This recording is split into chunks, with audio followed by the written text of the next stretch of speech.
આ એક વિધાન સાબિત કરવાનું છે કે ત્રિકોણની મધ્યગા ત્રિકોણનું બે સમક્ષેત્ર ત્રિકોણોમાં વિભાજન કરે છે।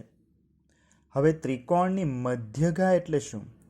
તો મધ્યગા એટલે ત્રિકોણના કોઈપણ શિરોબિંદુમાંથી તેની સામેની બાજુના મધ્ય બિંદુને જોડતો રેખાખંડ, એને ત્રિકોણની મધ્યગા કહેવાય। એટલે અહીંયા બીસીનું મધ્ય બિંદુ ડી લીધું, બીસીની સામેની બાજુ સામેનું શિરોબિંદુ એ છે, એટલે એ અને ડીને જોડીએ તો એડી એ ત્રિકોણની મધ્યગા થશે। તે જ પ્રમાણે આપણે બીમાંથી આ એસી પર પણ મધ્યગા દોરી શકીએ। એટલે ડી એ બીસીનું મધ્ય બિંદુ છે, તેથી એડી એ ત્રિકોણ એબીસીની એક મધ્યગા છે। એ રીતે આપણે બીમાંથી પણ મધ્યગા દોરીએ, સીમાંથી પણ મધ્યગા દોરી શકીએ। એ રીતે ત્રિકોણને 3 મધ્યગાઓ દોરી શકીએ। તો આપણે કોઈ પણ મધ્યગા એક લઈ લીધી કે ત્રિકોણ એબીસીમાં એડી એ મધ્યગા છે, એ આપણને આપ્યું છે, એટલે એ પક્ષ થશે ત્રિકોણ એબીસીમાં એડી મધ્યગા છે। તો એ મધ્યગા દ્વારા ત્રિકોણનું બે ત્રિકોણોમાં વિભાજન થાય, બે ત્રિકોણો બન્યા, ત્રિકોણ એબીડી અને ત્રિકોણ એસીડી, આ બે ત્રિકોણો બન્યા। તો આ બંને ત્રિકોણો સમક્ષેત્ર છે એવું આપણે સાબિત કરવાનું છે। એટલે સાધ્ય થશે એરિયા ઓફ એબીડી, એબીડીનું ક્ષેત્રફળ એટલે કે એરિયા ઓફ એઆર એટલે એરિયા, એને એરિયા બોલાય, એરિયા ઓફ એબીડી બરાબર એરિયા ઓફ એસીડી। આપણે આ સાબિત કરવાનું છે। બે ત્રિકોણો જે બન્યા એ ત્રિકોણોના ક્ષેત્રફળ સરખા છે એવું સાબિત કરવાનું છે। સાબિત કરવા માટે એમાંથી આપણે અહીંયા એક વેધ દોરીએ,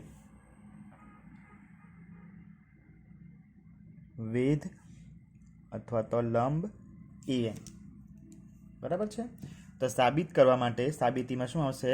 તો એ એન લંબ બીસી દોરો, બીસી પર આપણે એક લંબ દોર્યો।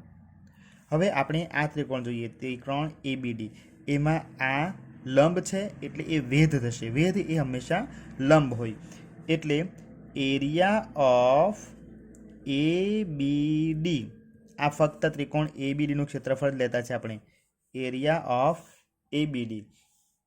હવે ત્રિકોણનું ક્ષેત્રફળ એટલે 1/2 ગુણ્યા પાયો ગુણ્યા પાયાને અનુરૂપ વેધ, બરાબર છે। એ કયા ત્રિકોણ માટે લેતા છે આપણે? ત્રિકોણ એબીડી માટે, બરાબર 1/2 ગુણ્યા પાયો, ત્રિકોણ એબીડીમાં પાયો બીડી થશે, એટલે બીડી ગુણ્યા વેધ થશે એન, બરાબર 1/2, બરાબર છે, ગુણ્યા બીડી। હવે બીડી જે છે, હા, એડી એ મધ્યગા છે, એટલે બીડી અને સીડી બંને સરખા થશે, એટલે બીડીની જગ્યાએ હું લખી શકું સીડી, કારણ કે ડી એ બીસીનું મધ્ય બિંદુ છે, એટલે બીડી અને સીડી સરખા હોય, ગુણ્યા એન, કૌંસમાં લખું બીડી બરાબર સીડી ઇઝ ઇક્વલ ટુ, હવે આ સીડી છે, અહીંયા તો આ ગુરુ કોણ છે, એટલે સીડી પર વેધ થશે અહીંયા એન, એટલે પાયો સીડી અને વેધ એન। જો પાયો સીડી અને વેધ એન હોય તો એ ત્રિકોણ એસીડીનું ક્ષેત્રફળ થાય, એટલે is equal to area of ACD. એટલે સાબિત થયું એરિયા ઓફ એબીડી બરાબર એરિયા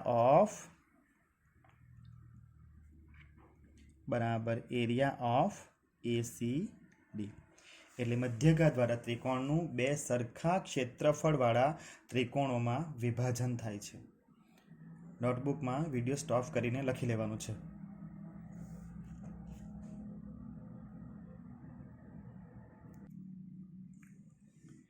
સ્વાધ્યાય 9.3 પ્રશ્ન નંબર 1, આપેલ આકૃતિમાં ત્રિકોણ એબીસીની એક મધ્યગા એડી પર કોઈપણ બિંદુ ઈ છે, તો સાબિત કરો કે એરિયા ઓફ એબીઈ બરાબર એરિયા ઓફ એસીઈ।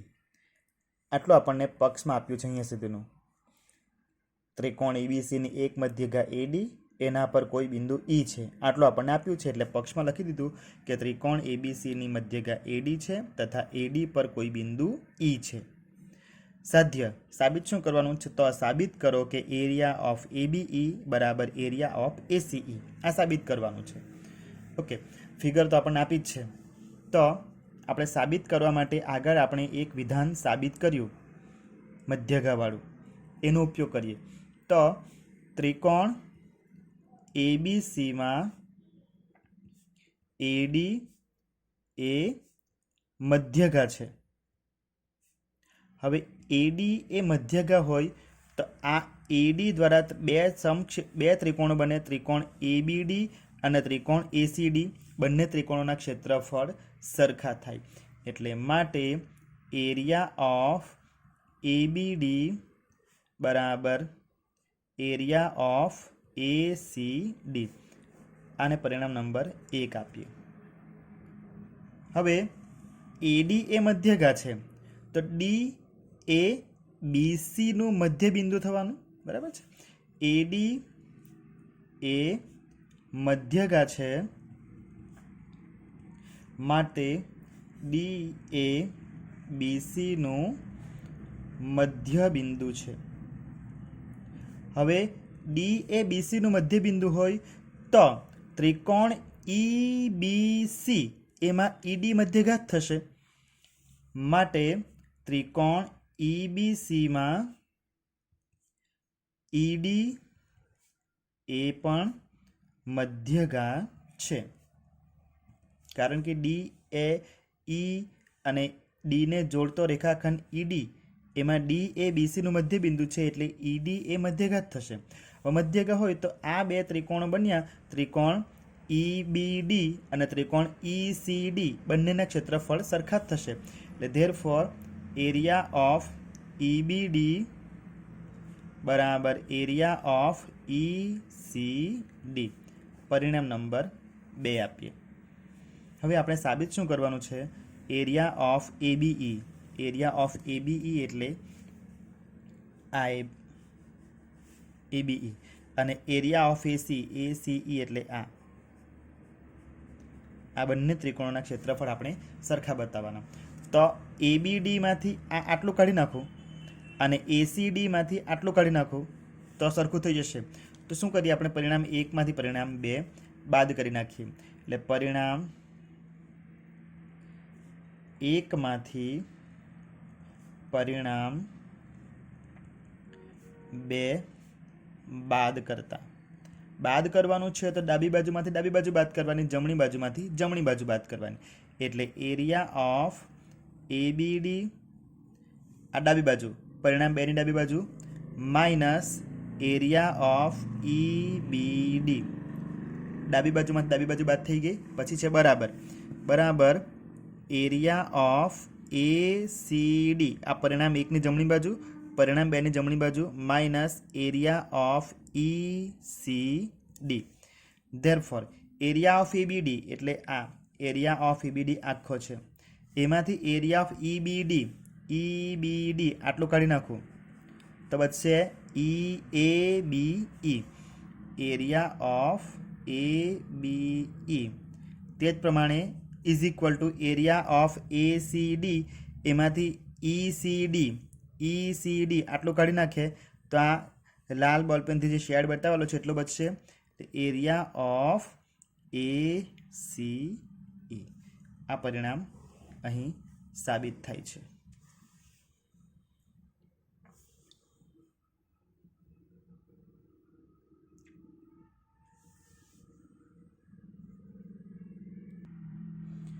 સ્વાધ્યાય 9.3 એનો પ્રશ્ન નંબર 2. ત્રિકોણ ABCમાં મધ્યગા AD નું મધ્યબિંદુ E હોય તો એરિયા ઓફ BED બરાબર 1/4 એરિયા ઓફ ABC થાય તેમ સાબિત કરો. એટલે આપણને ત્રિકોણ ABCમાં AD નું મધ્યબિંદુ E આપ્યું છે, એટલે મધ્યગા AD એનું મધ્યબિંદુ E છે. એટલે આ પક્ષ થશે ત્રિકોણ ABCમાં મધ્યગા AD નું મધ્યબિંદુ E છે. સાધ્ય આ સાબિત કરવાનું છે, એ સાધ્ય લખ્યું. હવે સાબિત કરવા માટે જે પક્ષમાં આપ્યું છે એનો ઉપયોગ કરવાનો. તો પક્ષમાં આપણને શું આપ્યું છે કે ત્રિકોણ ABCમાં મધ્યગા AD નું મધ્યબિંદુ E છે. હવે ત્રિકોણ ABCમાં AD મધ્યગા છે એટલે આ બંને ત્રિકોણ એબીડી અને ત્રિકોણ એસીડીના ક્ષેત્રફળ સરખા, એટલે એરિયા ઓફ એબીડી બરાબર એરિયા ઓફ એસીડી. આ બંને ત્રિકોણના ક્ષેત્રફળ અડધા અડધા, આખા ત્રિકોણના ક્ષેત્રફળ કરતાં અડધા અડધા થશે, એટલે 1/2 એરિયા ઓફ એબીસી. હવે આપણે સાબિત શું કરવાનું છે? Area of BED. આ બીઈને જોડવું પડશે આપણે, તો એરિયા ઓફ બીઈડી આપણે ત્રિકોણ બીઈડી થશે. હવે ઈ એ એડીનું મધ્યબિંદુ છે, એટલે ઈ એ એડીનું મધ્યબિંદુ છે. હવે ઈ એ જો એબીનું મધ્યબિંદુ હોય તો બીઈ એ ત્રિકોણ એબીડીની મધ્યગા થશે, માટે બીઈ એ ત્રિકોણ એબીડીની મધ્યગા છે. હવે મધ્યગા હોય તો આ બે ત્રિકોણ બીઈડી અને ત્રિકોણ એબીઈ આ બંનેના ક્ષેત્રફળ સરખા થશે, એટલે માટે એરિયા ઓફ બીઈડી બરાબર area of ABE is equal to 1/2. આખા ત્રિકોણના ક્ષેત્રફળ કરતાં બંને ત્રિકોણના ક્ષેત્રફળ અડધા અડધા થઈ જવાના, એટલે area of 1/2 area of ABD. હવે એરિયા ઓફ બીઈડી અહીંયા જોઈએ આપણે. એરિયા ઓફ બીઈડી બરાબર area of BED is equal to 1/2 area of ABD. પણ એરિયા ઓફ એબીડી બરાબર 1/2 એરિયા ઓફ એબીસી છે, એટલે is equal to 1/2 area of ABD. Area of ABD is equal to 1/2 area of ABC, એટલે આની જગ્યાએ આપણે લખવો પડે કે 1/2 area of ABC is equal to 1/2 1/4 થશે એરિયા ઓફ એબીસી. એટલે therefore area of BED is equal to 1/4 area of ABC. Video stop કરીને નોટમાં લખી લેવાનું છે.